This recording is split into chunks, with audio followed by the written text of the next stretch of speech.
क्या उद्देश्य है? प्रेस कॉन्फ्रेंस बुलाने का मेरा मुख्य उद्देश्य ये था कि ये महाविद्यालय जो अपने किसी ज़माने में प्रीमियर कॉलेज के रूप में जाना जाता था,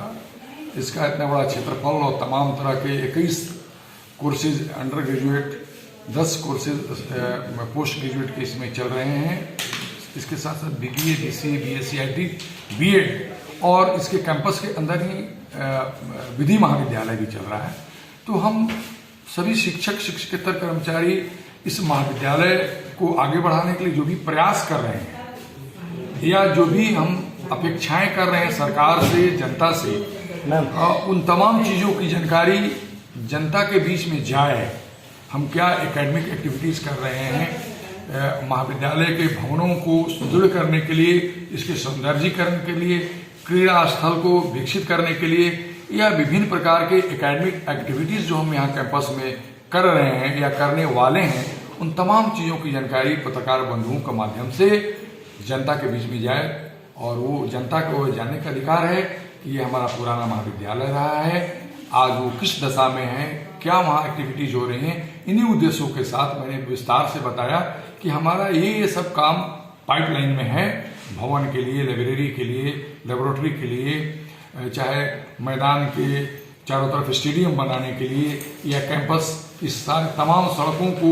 बिजली की व्यवस्था को दुरुस्त करने के लिए, पीने के पानी की व्यवस्था को दुरुस्त करने के लिए, इन तमाम चीज़ों के बारे में जानकारी देने के लिए मैंने पत्रकार सम्मेलन बुलाया था, ताकि इन तमाम चीज़ों की जानकारी जनता के बीच भी जाए। सर क्या क्या थोड़ा सा बता दीजिए। कैंपस के अंदर जितने भी सड़कें हैं, उपायुक्त महोदय से मैंने आग्रह किया है और उन्होंने बड़ी सहृदयता से इन तमाम बातों को सुना। लिखित रूप में भी मैंने उनसे रिक्वेस्ट किया है और उन्होंने बोला है कि जैसे उनको कोई सूटेबल स्कीम मिलता है तो महाविद्यालय के परिसर के अंदर जितने भी सड़कें हैं उनको उनकी मरम्मत कर दी जाएगी, उनको सुदृढ़ कर दिया जाएगा। साथ ही साथ मैंने उनसे आग्रह किया है कि जितने भी इसके भवन हैं जो पुराने हो गए हैं, उनमें रंग रोगन की ज़रूरत है। उसके लिए भी उन्होंने कहा है कि मैं प्रयास कर रहा हूँ कि कोई फंड कहीं से दे करके आपके वो भवन का भी मरम्मत करवा दूँ। साथ ही साथ उपायुक्त महोदय ने तत्काल 8 लाख रुपए दिए हैं 200 बेंच खरीदने के लिए, जिसकी प्रक्रिया अब अंतिम स्टेज में है और तुरंत ही वो बेंच आ जाएगा। साथ ही साथ बड़े बड़े 2 थिएटर्स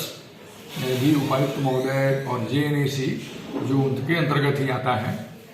उनके मातहती काज करता है, उसकी मदद से 2 बड़े बड़े थिएटर्स उसके रूफ में ब्लू स्कोप लगे हुए हैं, ताकि उस